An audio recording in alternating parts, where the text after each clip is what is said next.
This episode of Rookie Hunter is brought to you by the Wild Sheep Foundation. Adventures in sheep country can change your life, and as residents of BC, we're very fortunate to have 3 different species of sheep in our province. After attending the Wild Sheep Foundation's annual convention, Sheep Show, in Reno, Nevada, we got to see what conservation looks like firsthand. The Wild Sheep Foundation's ability to raise and put millions of dollars on the ground each year to keep these majestic animals on the mountaintops worldwide is unmatched. The Wild Sheep family is a diverse group of people from all walks of life, and membership is open to anyone. Whether you're a seasoned pro, it's your first time on the mountain, or you just like to see sheep on the hillside, you can sign up and join today. Kelly and I are lifetime members, but you can become an annual member for just $45. You can also become a member of the Less Than One Club, which is the only club you want to get kicked out of. If you've never taken a North American or international ram, you can join us in the Less Than One Club for an extra $25. Plus, Less Than One Club membership also includes entry into a draw for 3 separate Doll sheep hunts, which will be given away at Sheep Show in 2019. For more information on the Wild Sheep Foundation and to become a member, head over to wildsheepfoundation.org.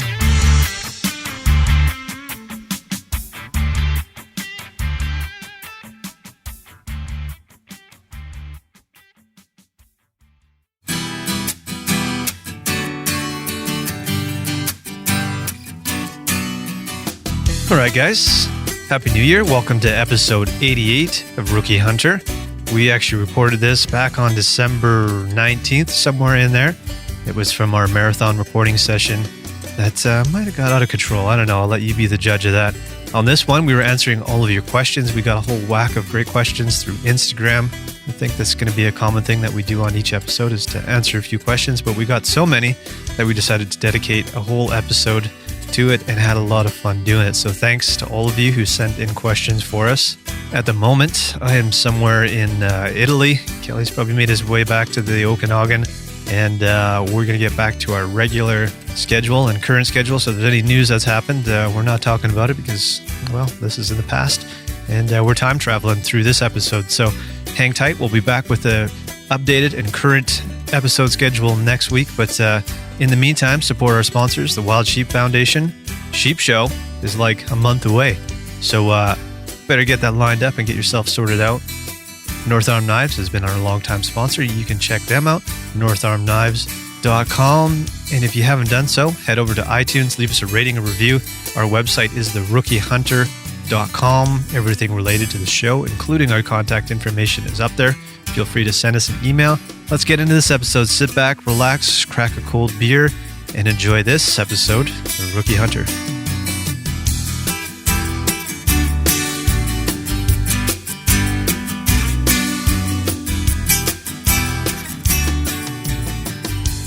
There's this recipe that I've done a few times, and it's cauliflower tacos.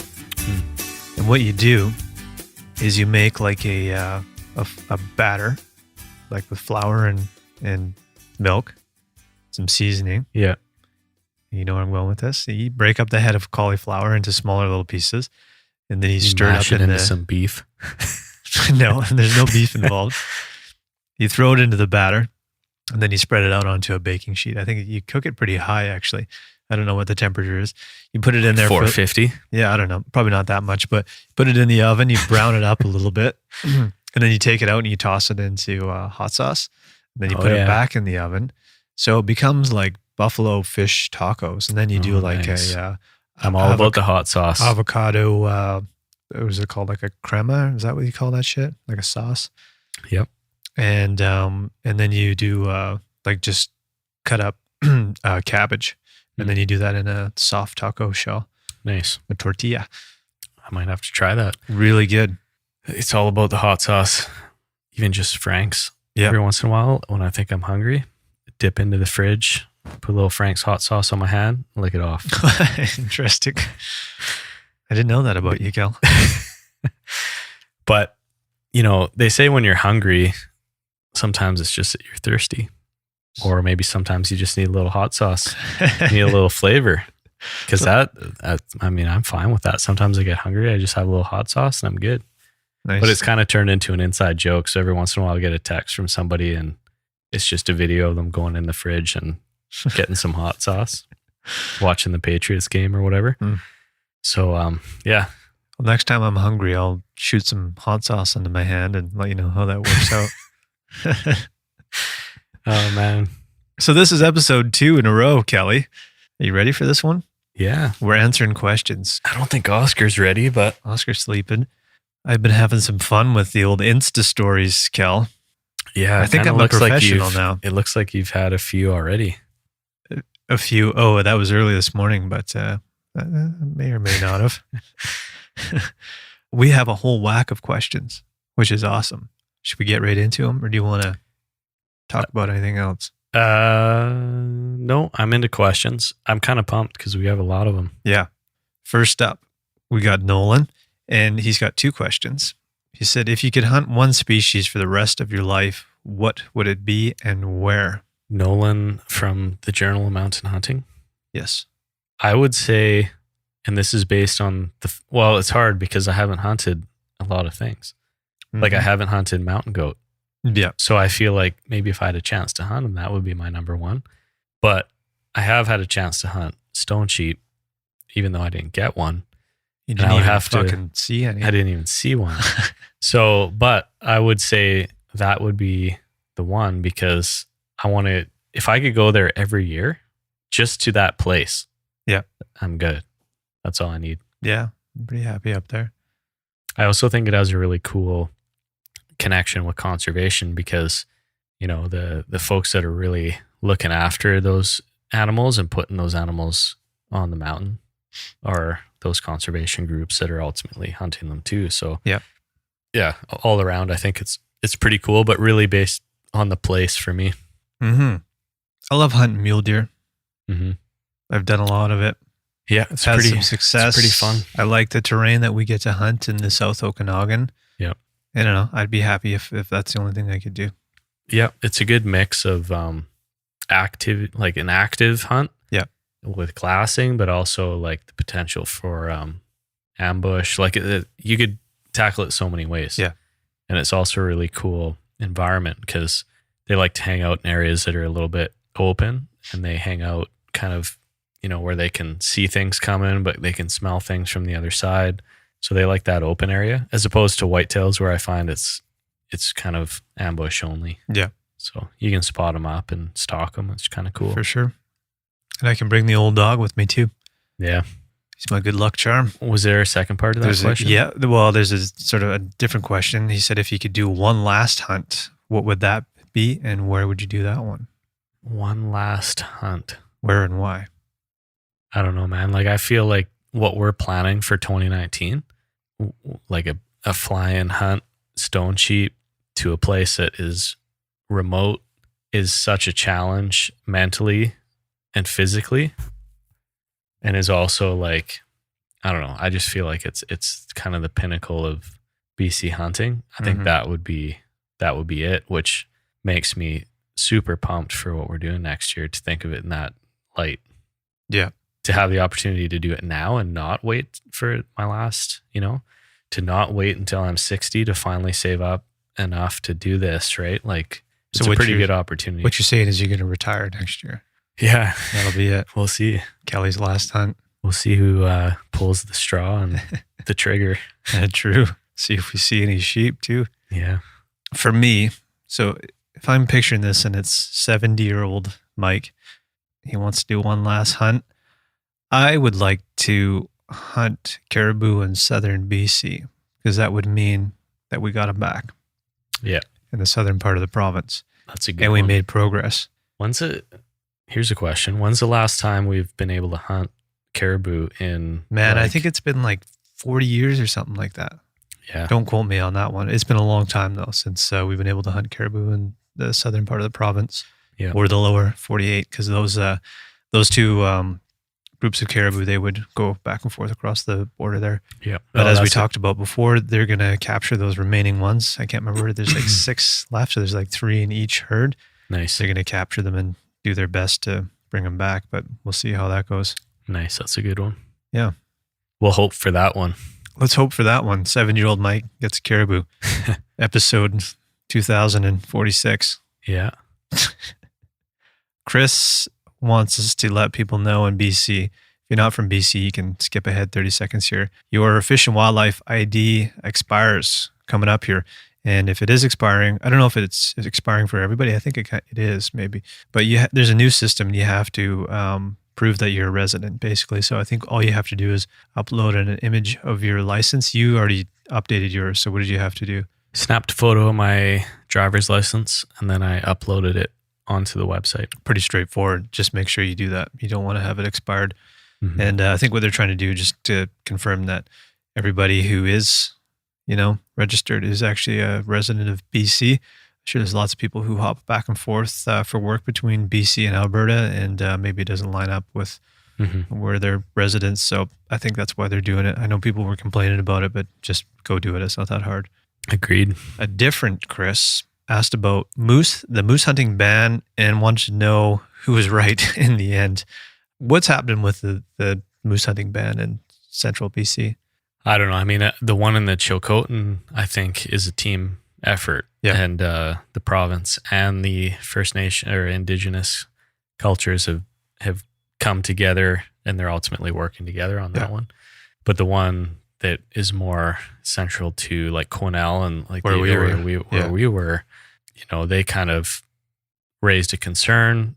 From what I understand, the province said, we're not shutting anything down, but we're going to have a roundtable about it. Yeah. And I honestly don't know what's happened since. Right.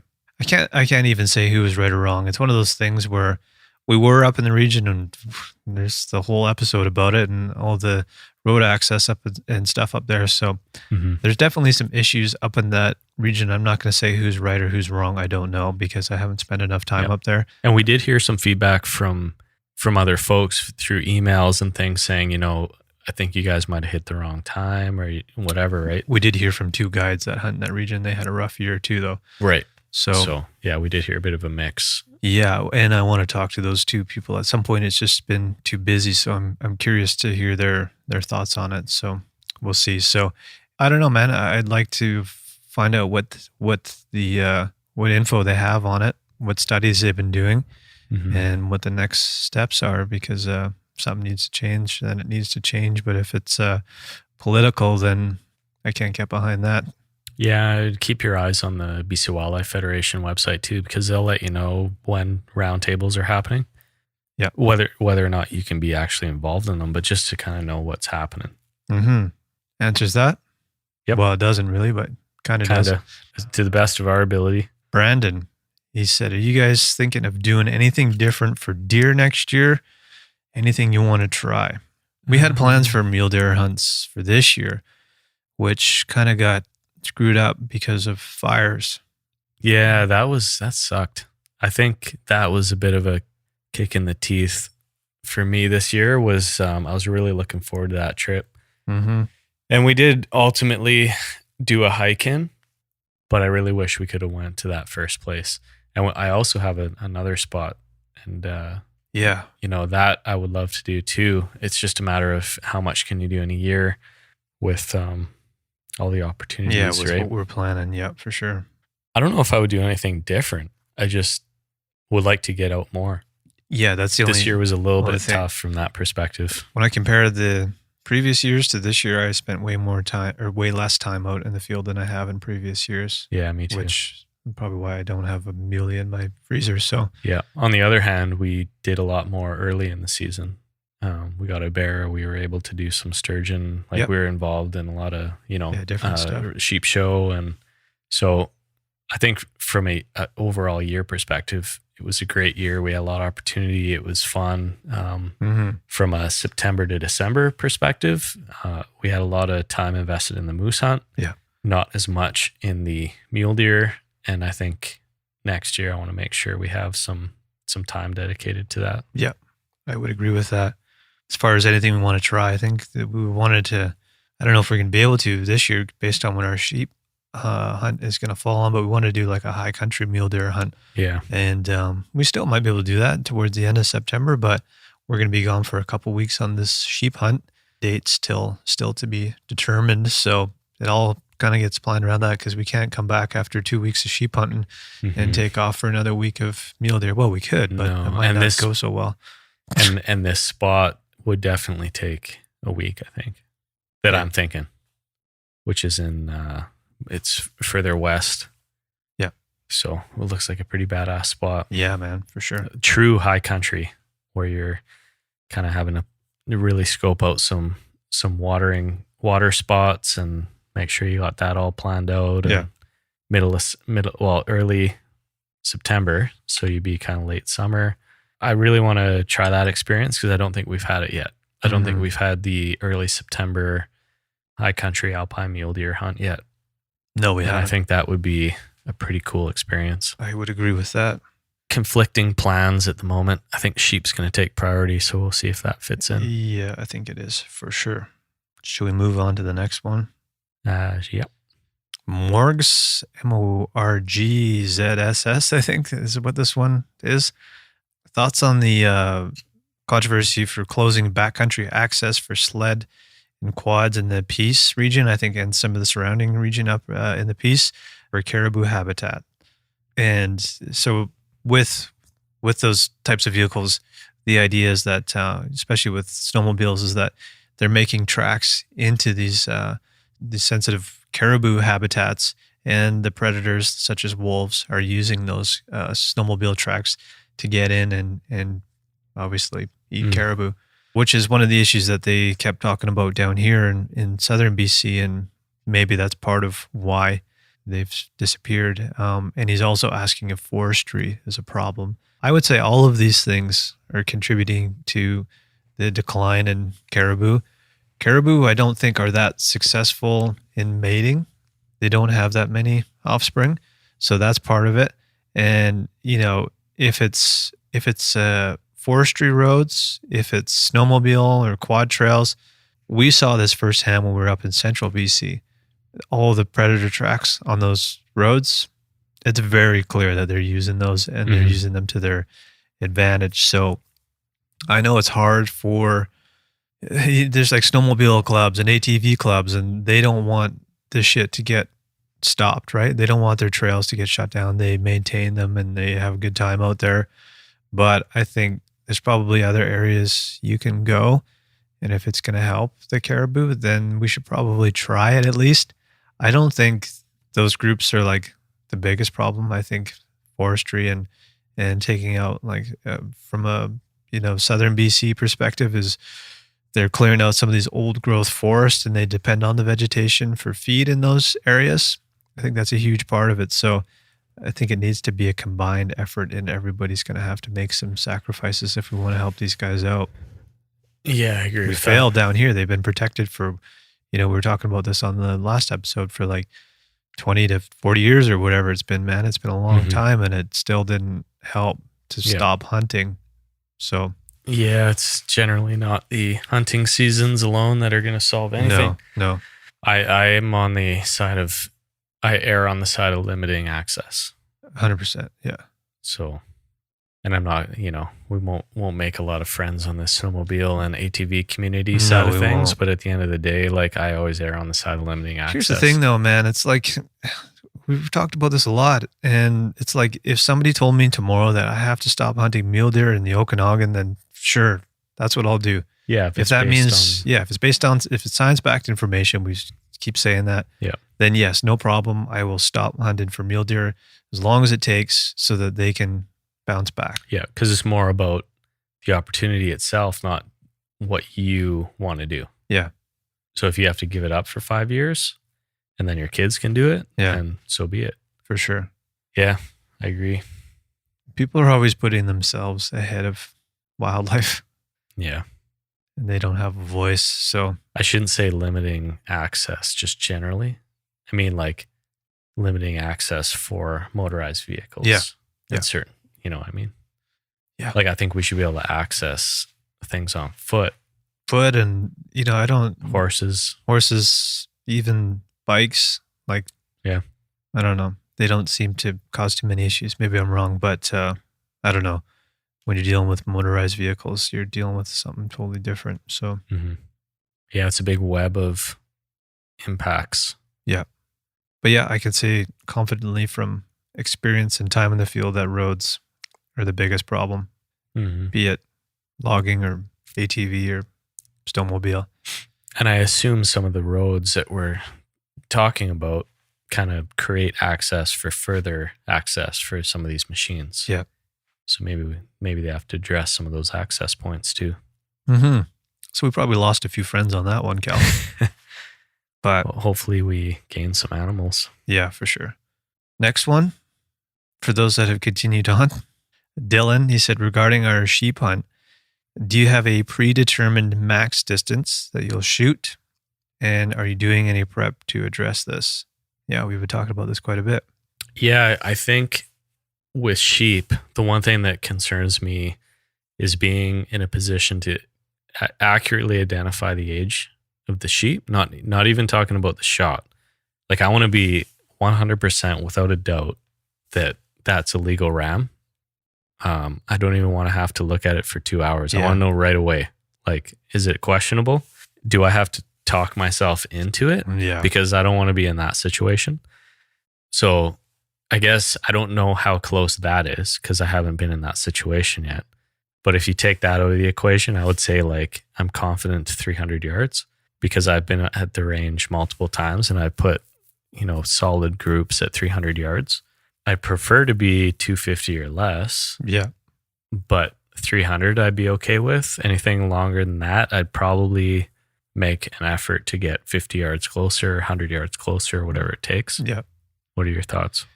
Well, yeah, man, I'm sort of in the same boat as you are. I am in the same boat as you.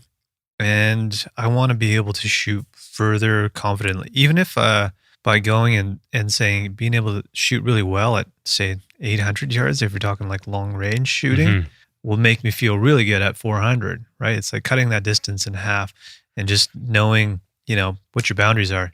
If you say, okay, I know I can hit a target at 800 in the best possible conditions with a really good rifle for long range, well, I'm going to feel really good at 300 or 400, right?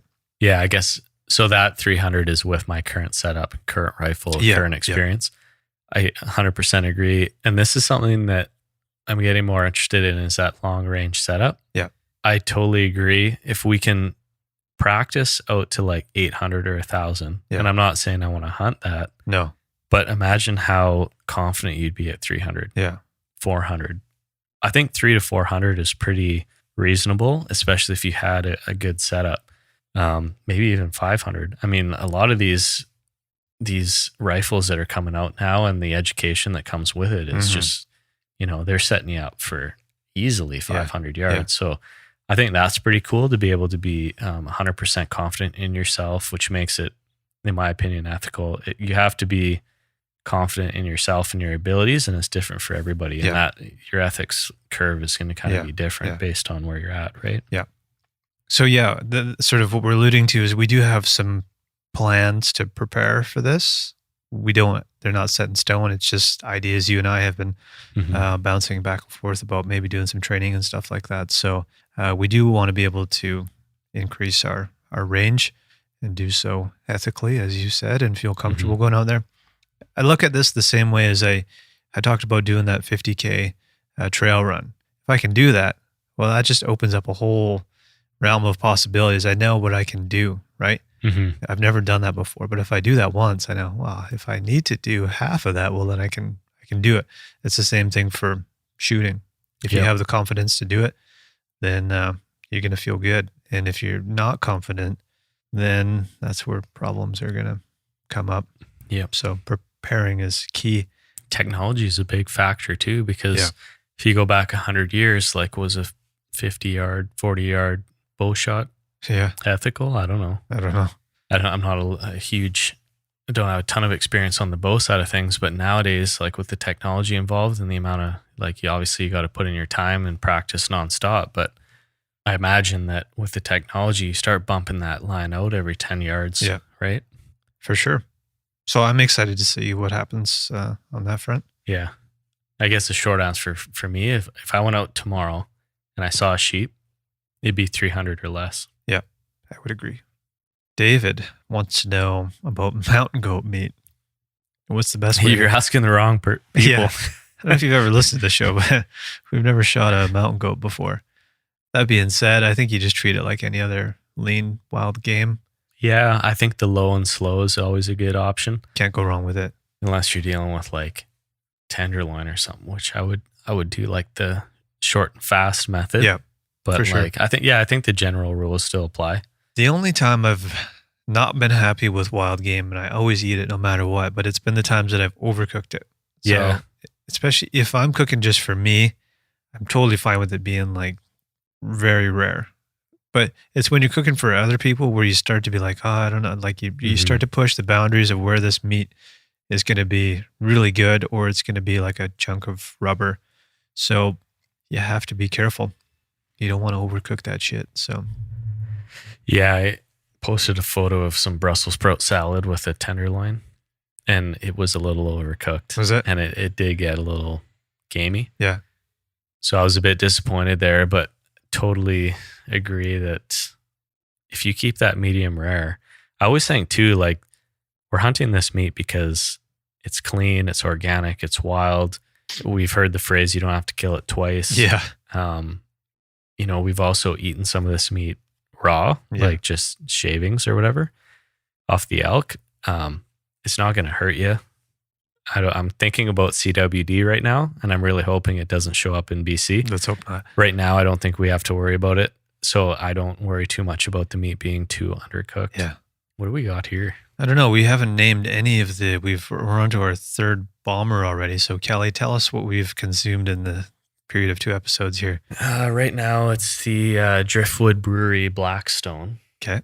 Which is I'm excited to try this one. It's a darker beer. It's our first dark beer of the season. We actually have 2 Driftwood Brewery beers. This one is the Crooked Coast. These are Vancouver Island. Yeah.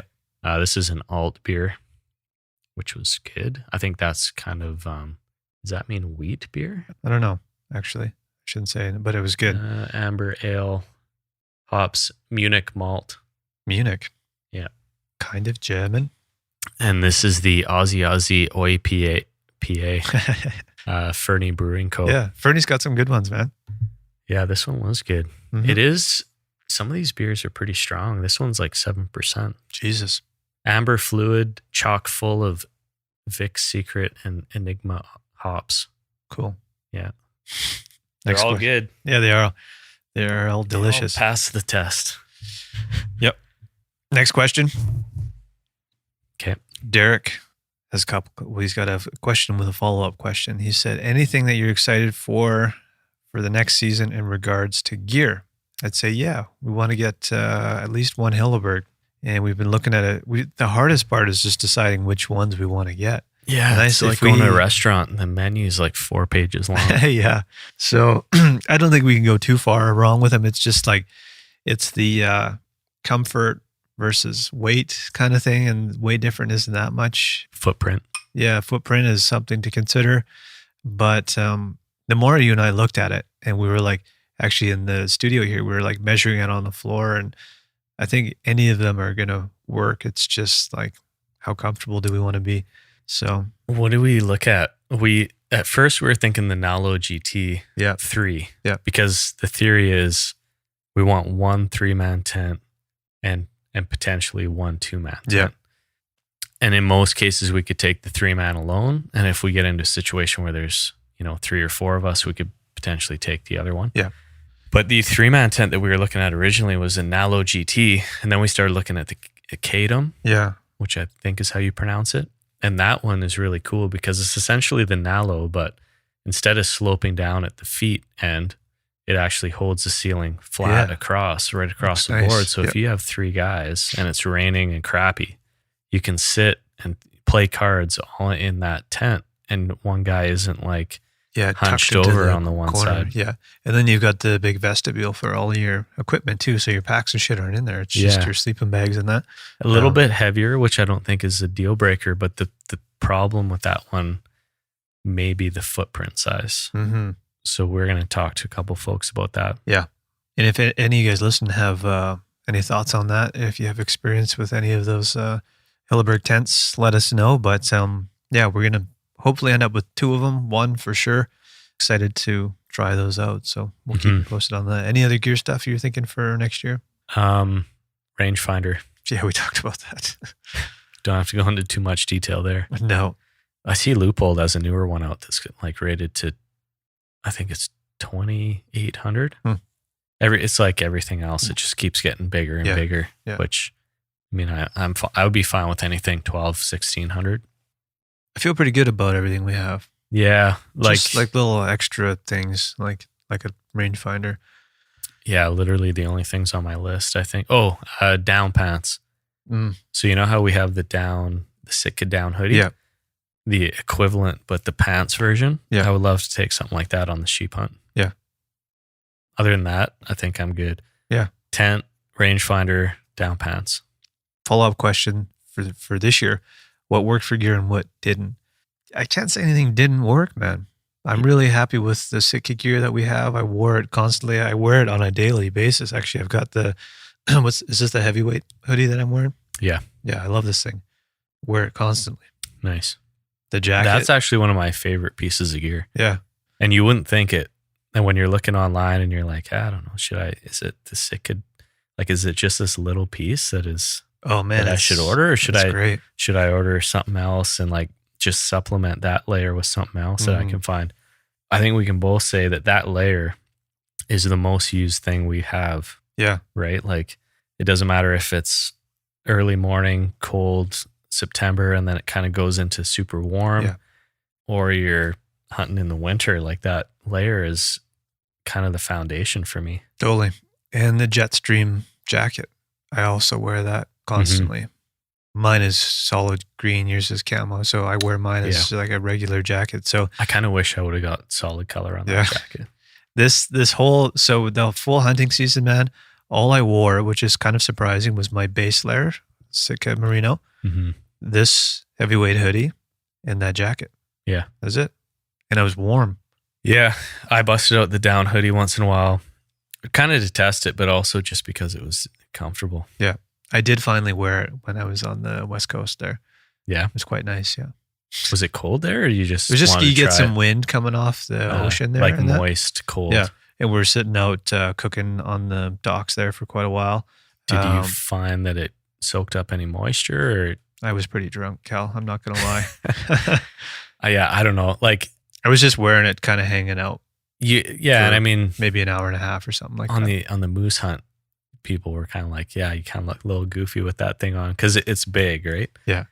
But at the end of the day, it's pretty damn comfortable. One of the reasons why I bring it, like, this is going to make a great pillow too, because it's got a little stuff sack too. So it's like, whatever, it works.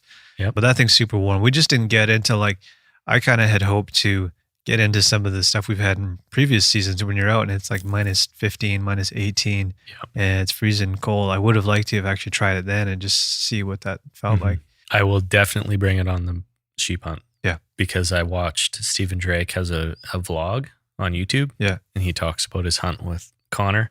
And Stephen didn't take that hoodie. Ooh. Connor did. And this is an August hunt. Yeah. They got like windswept snow blizzard situation. And Stephen said, like, I will never go back there without my down Sitka hoodie. Right. So. Yeah, I'm bringing it. And again, it comes in useful as a pillow if you don't use it. So anything else that didn't work for you this year? My bear spray holster. Oh, yeah. I can say that the Sitka Cloudburst pants soak up or protected me from bear spray. That they did. Which is a good thing. And I washed it all out. So I'm hoping that didn't have any long-term impacts, but we'll test it out. I got a new holster, and it's from, what's that? The brand FHF or FMF. I think your Bino holster is the same brand. But they have, because I have a Kafaru pack, a lot of their stuff matches up with the webbing configuration. Yeah. So I got a holster from them, which is much better than what I had. Nice. Which was basically my pocket. Yeah, that didn't work out too well for you. No. So I think that's all I got. Did you have anything? Nope. You know what I want to do at some point is I like my little Soto mini the stove that I have.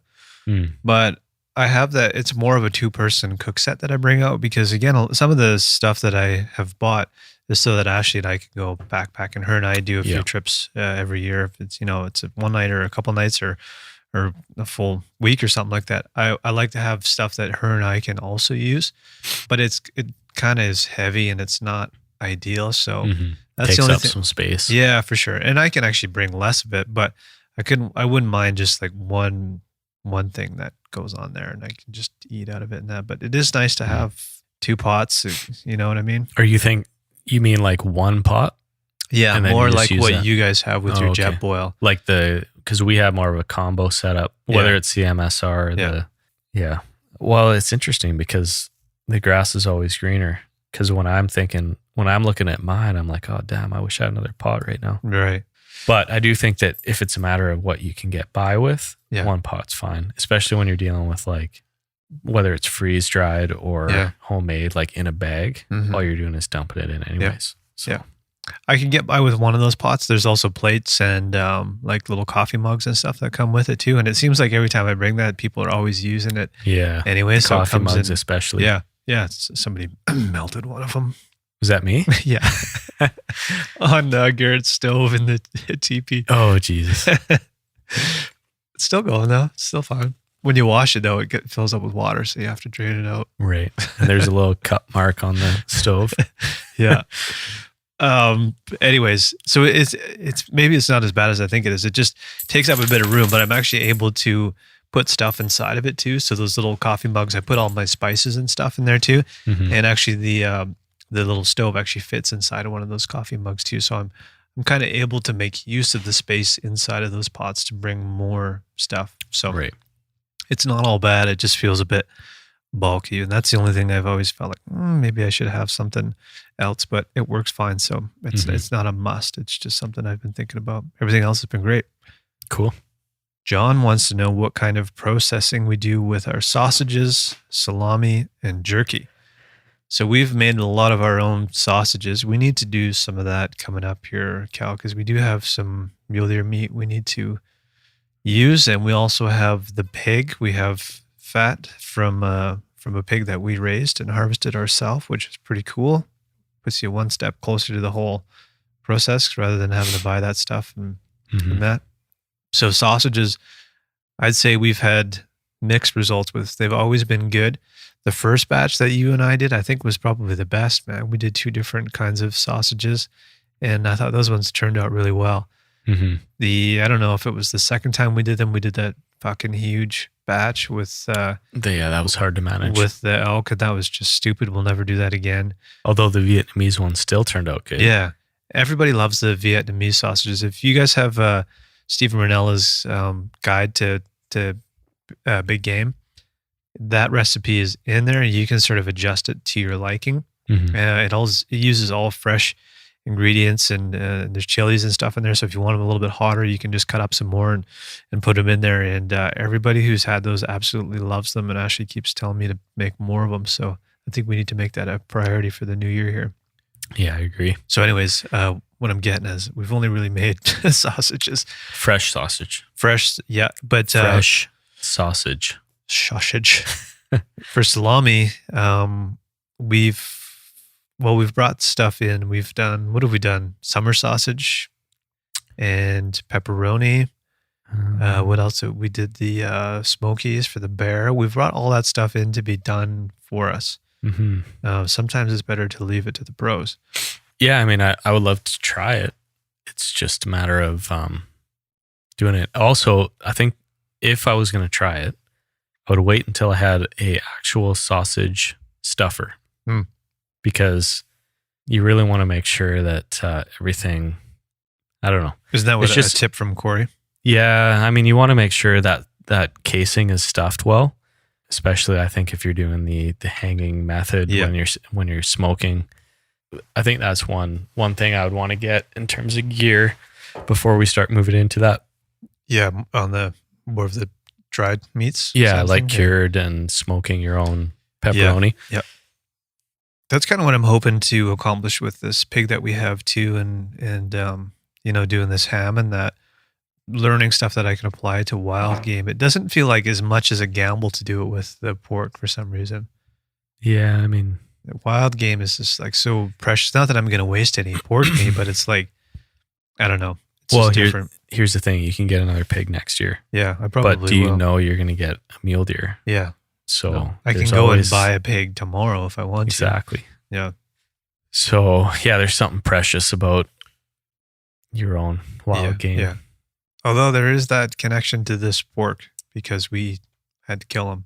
Yeah, no, I was gonna say 100%, but I think Court. Yeah, I think was it CPAC? Mr. Peck is saying, is there a running count on how many times you say 100%? So I'm curious. I think I might be the one who says it more, and I never noticed this actually. I was just gonna drop one. I know, so maybe we both say it. Yeah, I don't know. We're both I 100%ers. had no idea that we even said this. Yeah, I didn't either, but I did notice it after he said it. Like, must be me.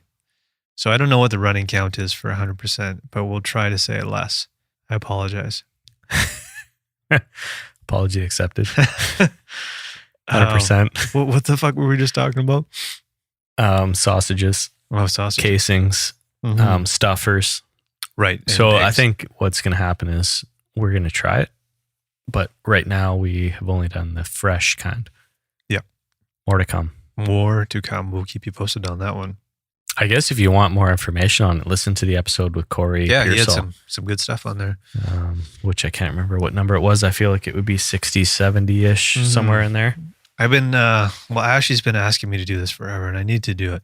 But I've been looking at doing just sort of aging meats. So what you can do is you can buy, like, you just go on like Craigslist or whatever and find an old beer fridge, and you can change that or turn it into like a meat fridge, basically, right? So there's all these Like little a little guy? like like the classic beer fridge, like size. 2 foot by 1.5. So you set that up so you can hang meat in there. And what you do is you buy a humidifier, you buy a little thing that you can plug into the wall so it regulates the temperature of the fridge. It can actually lower the amps or whatever that it's drawing. So you can actually get a lower temperature on the fridge because you don't want it. If you just did that with a normal fridge, it would be too cold. You couldn't get it to the right temperature. You also need to rig up a fan so you can get a bit of airflow and stuff in there. And you can cure and age meats that way. So you can do all kinds of different stuff. Nice. Like, do you remember Salted Brick and they had that little setup in there? Yeah. You can do all that stuff from home with a little beer fridge. Cool. I have one of those, but there's beer in it. Yeah, I know. That's the problem. Seems like a better use of it. Speaking of, the aged kind of sausage and pepperoni, if you go to a Lickman's again, dropping that name in Kelowna here. Yeah. But they have a lot of that kind of sausage, and I think I like that more. Like, when you cut it, it's very dry. Like it's, but there's the fat it's like really ugly in your mouth. Though. Yeah, it's really bumpy. Like it looks ugly from the outside. Yeah. It kind of has this weird white crust on it. But then when you cut into it and you put it in your mouth, it all melts. Yeah. That's the kind of stuff I would like to get into. But like you said, I think you need a place because that takes time. Yeah. Yeah, for sure. So this coming year, I think that's something I have to do because Ashley's going to kill me if I don't do it. Because she likes wild game, but she's like, I want you to try some different stuff with it. Because we love doing charcuterie and stuff like that. And there's not really anywhere, because Salted Brick, we used to go and buy that stuff and do charcuterie boards with stuff that they were making. Whoops, smashed that into my face. And they changed hands, so we don't have that option unless you went to like a regular old deli and got salamis and stuff like that. But it's not the same as somebody who has been aging this stuff for months locally. It's cool to just have that exchange between you and the person who actually made it, not just go to a deli and buy salami. Yeah, true. So anyways, I'm going to do that at some point. So that will probably be another topic of discussion sometime down the road. So at the end of the year at work, we always have like this cheese and cracker day in my department. Yeah. Which is really good. Like people bring in charcuterie and like olives and cheese and meats and things. So I brought in some bear sausage. Nice. And people were like, all throughout the office, people were coming in like, hey, I heard you had Sasquatch in here. I heard you had bear meat in here and all this. And people are all trying it. Like people I never thought would even have thought about it. Yeah. Some people, like I put a Post-it note on there. And I said bear with a big arrow. Yeah. Because there's a lot of other stuff on there. So I want to make sure people know kind of what they're getting into. Some people did shy away from it. And I tried to say, like, you haven't tried it yet, first of all. Second of all, like, I've been eating this for a year. I'm still walking. Yeah. It's really good. All this stuff. Some people choose not to. Fair enough. It's their choice. Yeah. A lot of folks did try it. And I think, you know, it's really cool to see, but it also creates a lot of cool conversations. Totally, too. man. So just a bit of a side note. I get why people don't want to, but also don't really understand it. Mm-hmm. Like I'm somebody who, well, we both are people who are like food. So I'm not going to turn down anything really. Like, I don't know. It just doesn't make any sense to me. Why wouldn't you just try it? Just try a tiny little piece of it. And then you can say, well, you know, that's not for me. But if you haven't had it, then how do you know you don't like that? You can eat all these other meats because they're familiar, but you're going to avoid this one because it's a bear. Yeah. I don't get it. I actually had some cool questions too, where people would try it and then they say, well, what kind of bear is it? Like, is it a black bear or grizzly bear? I'm like, well, it's a black bear because we can't hunt grizzly bear anymore. And they're like, well, why can't you do that? I'm like, well, the public opinion whole thing, like we have a lot of science on this, but at the end of the day, like if I had grizzly bear on this table, we'd be eating it the same way. Mm-hmm. So it created a lot of conversations and just, you know, when would you ever have that conversation unless you had a bear sausage on the table? Yeah, for sure. Right. So I thought that was cool. Yeah, that's great. I gave a package of those. There's somebody that actually works with at the school. He's really keen to start hunting, and he's got 3 boys actually that are also very keen to start hunting. So I was at the school one day and they saw me and they're asking me all these questions about hunting, and they're really eager to get out, but he doesn't have his license yet. So I was telling him, you know, that at that point of the year, it was like snowshoe hare only. And I had just gone out a few days before. And I was telling him, like, as soon as you guys, you know, as soon as your dad gets his license, I'll take all of you guys out there and we'll do this. And they were super excited. And so always asking questions about hunting and stuff like that. So I sent a package of those bear sausages for him to try out. So I don't know if he's tried them yet, but I think he was pretty stoked to do it. Nice. It's just, you know, I'm like, I've only got so many of these, but at the same time, it's like, this is what these are for. It's to give to people to try. And there's certain people, you know, who are going to appreciate it, right? And who are going to accept it and have fun with it and all that kind of stuff. So it felt really cool just to pass off a package of them and see what happens. I know his kids are going to try them and all that stuff. So pretty cool, man. Nice. That's what I wanted from that bear. At the same time, it's kind of like, don't just be nice. Like if we're giving you the meat, tell us right away if you're going to use it or not. Yeah. Or if you're not going to use it, because then just give it back and we'll eat it right now. That's him. I know that he definitely will. So there's no question there. So pretty cool. Yeah, that's cool. Yeah. That's the whole thing. That's the whole point of that bear. Exactly. Yeah. Which I think it's accomplished that goal because I've had 3 or 4 situations now where, you know, we laughed, but we're breaking down barriers. Yeah. So I think it's accomplished the goal of that whole hunt. Yeah, I agree with that. We got off topic with that one, but yeah, good question. Apparently. Yeah. Sean wants to know, are there any Canadian companies that support hunting and conservation to buy clothes from? I don't know of any. Conservation, I'm not sure. Hunting, there are some brands like Silent Predator. Okay. Which I think is, I want to say Winnipeg, but I'm not 100% sure. But they make like really high quality wool clothing. Oh, cool. Which I don't have experience with because it's expensive. And I kind of went more for the lightweight type stuff. But if you're a whitetail hunter or you're hunting a lot of cold weather, you can't beat 100% wool. Yeah. So check them out. Cool. As far as like other brands, like Arc'teryx is a famous brand that's based in Vancouver, I believe. Mm-hmm. And I think they're one of the best technical garment companies in the world. Whether they're into hunting or not, I don't know. I tend to think probably not, which is probably unfortunate. Maybe we could reach out and have a conversation with them, but I do think their gear is like, you know, top of the line. Yeah. So regardless, I like having some Arc'teryx in the closet because from the aspect of like, does it do what I need for the hunt and is it going to keep me safe? I know it is. So. Yeah. Cool. Nice. Yeah, I don't know. That's a tough one. I mean, there's not a lot of manufacturing in Canada. There's not a ton, that's for sure. So there's Mountain Equipment Co-op, I don't know, the mixed thoughts on hunting, I think, with them. Yeah. But I know they do try and do stuff for, I think it's more, I'm talking out my ass here, but education based and really trying to get people into the backcountry and stuff like that, and knocking down barriers for people who don't have an opportunity to get out, which I support. I think the more people who get out and experience wildlife and nature, and I think that's a win. So I feel like Patagonia is willing to have the conversations, and they showed up at BHA's for sure event there. But I would really like to have a conversation with Mac. Yeah, I think we can make that happen. It's something that we'll keep trying to do for next year. Yeah, for sure. Because ultimately, at the end of the day, like, we all have to talk to each other. That's the only solution here. Mm-hmm. Yeah, I'm not going to say that they're against hunting. I think there's some, I don't know. I'm not going to touch that one, actually. Let's move on. Okay.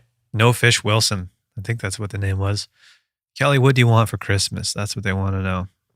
Oh, man, I don't know. I don't really need anything. Yeah. I also spent some money on exercise equipment.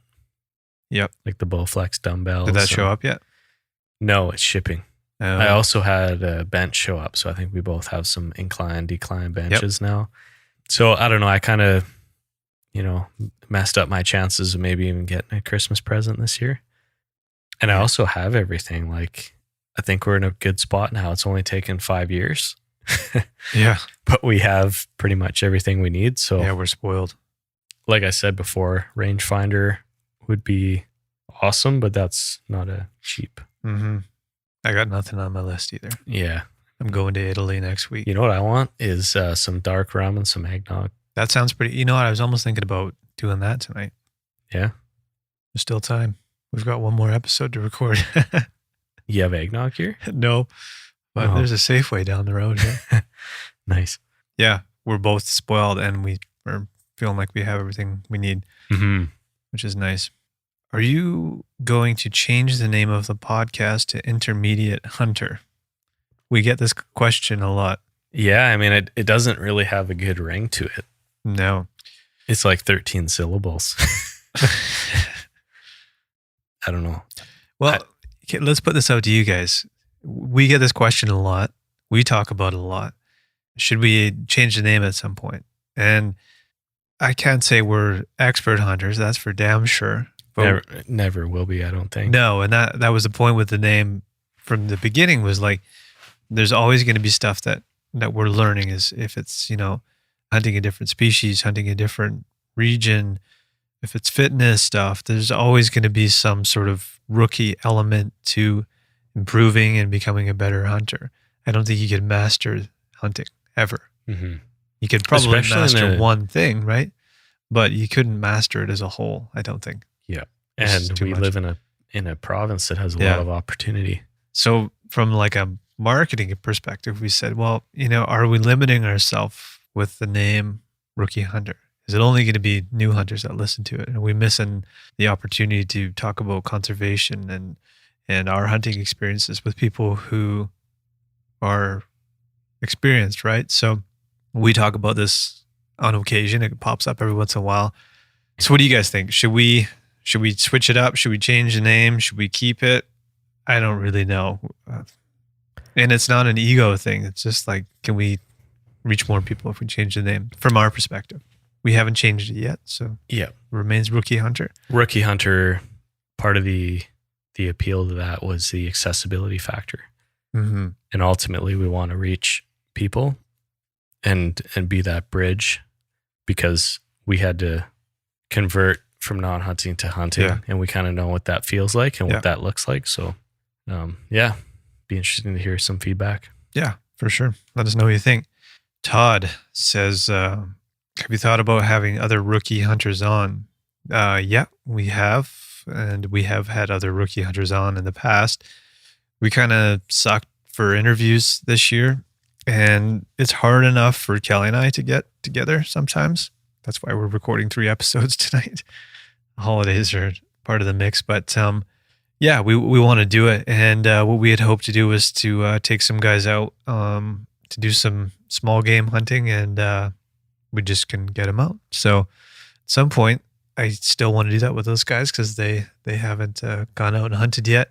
They have all their paperwork and everything lined up, so they're ready for next year. And I was talking to one of them, and he said, "You have to put the fire under my ass for next year and make sure I get out." So I will pester him until we make it happen, because it is fun to. We've never done that actually. Somebody who's never hunted before, talked to him before and after. So yeah, we'll do it at some point. Mm-hmm. That's all I got. What are you looking at? It's better than me because I just said, mm-hmm. Yeah. Staring at his phone and zoning out. Kelly, what did I just say? Oh, man. Like, I had it. And when you asked me that question, it just went poof. Poof. That was it, eh? Yeah. All right. Well, on to the next one, I guess. That's what happens, man, when you pick these 7% beers. Yeah. It's going to happen at some point. RDN88 says, how do you find a hunting spot? What's the rest of the question, though? I don't know. That's all I wrote down, actually. Well, I think there's a reason why I don't have the full thing. It's because of the way I asked for these questions on Instagram.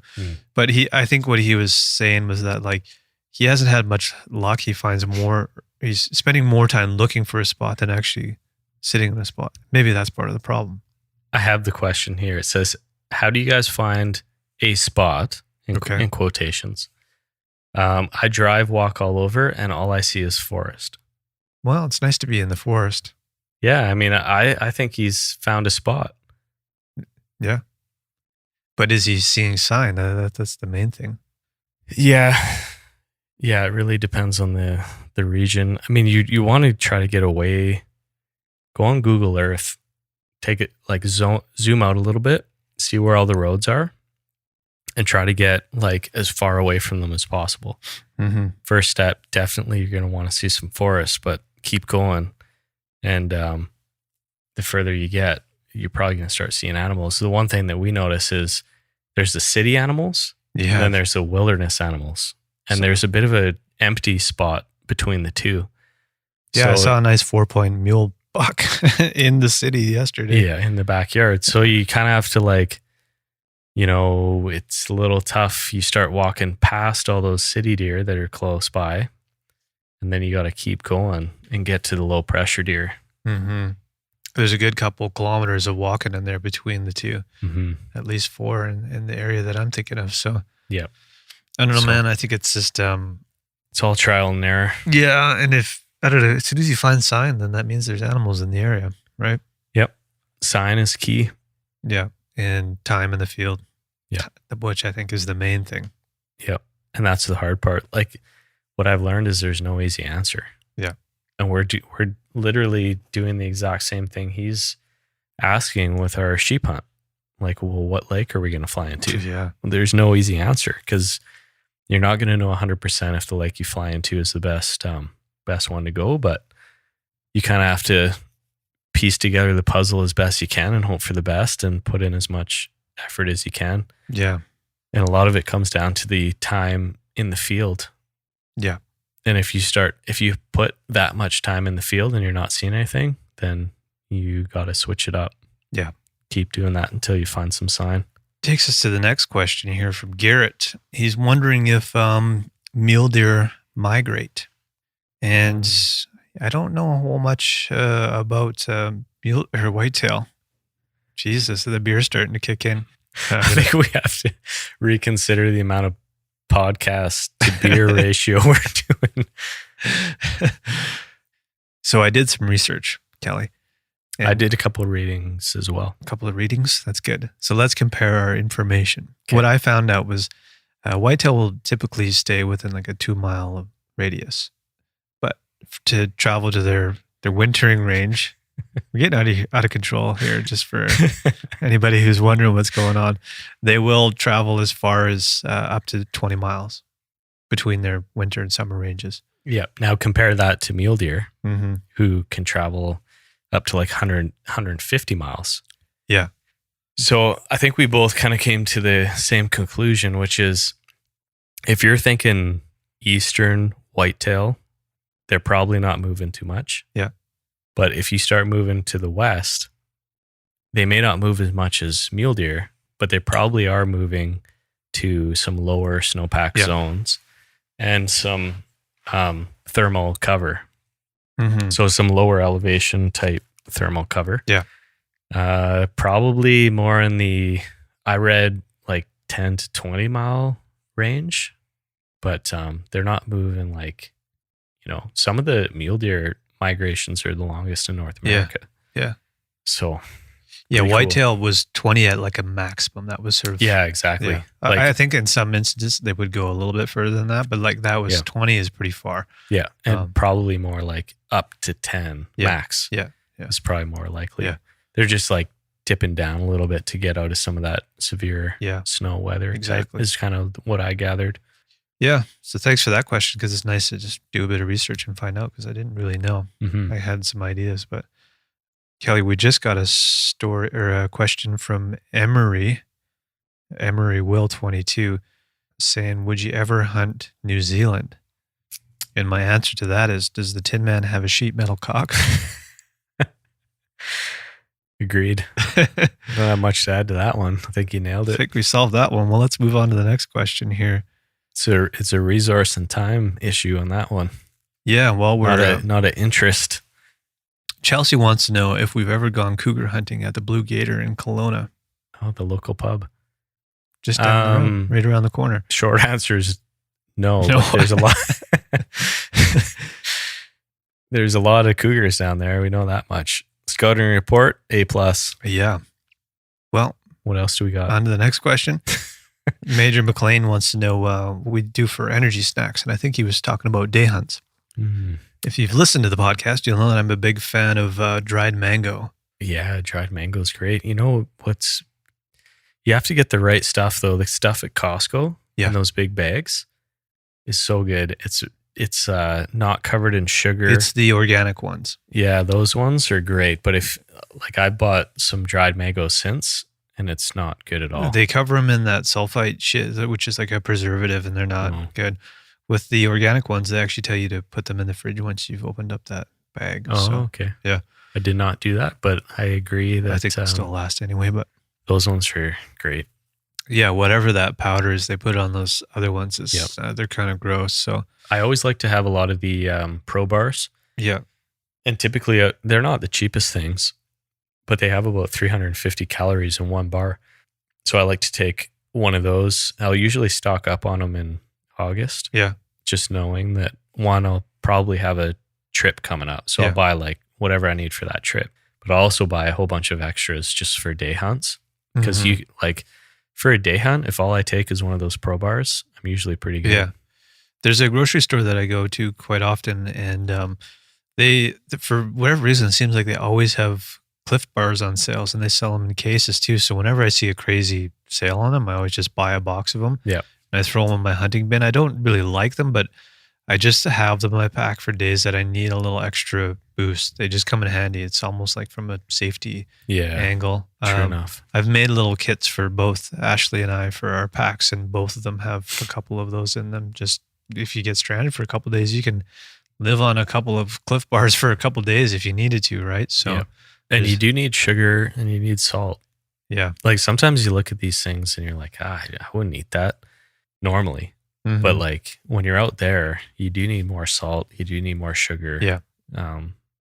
Just from an energy perspective. So yeah, any of those bars I think are a good, easy snack to bring up. Honey stingers too. Those aren't cheap either, but they do pack a lot of calories and they're very light. So yeah, I try to stock up on those too. Yep. There's also the granola bars. There's a recipe actually on our blog /news page. It's not my recipe, but it's up there. That's on the backpacking meals episode. Yeah. I always do want to bring like a freeze-dry meal or something just in case. Sometimes I do always throw one in my pack, but I find I never use it because it takes a lot of time, and time you don't have it isn't going to be the time you need it though. Yeah, exactly. Yeah. What else do we got? Hold on a hot minute here. We got, I think that's it actually, Cal. We made it. There might have been some more, but I don't know. We caught a few anyways. We did. We covered some stuff. Mm-hmm. We lost a few friends. We made a few friends.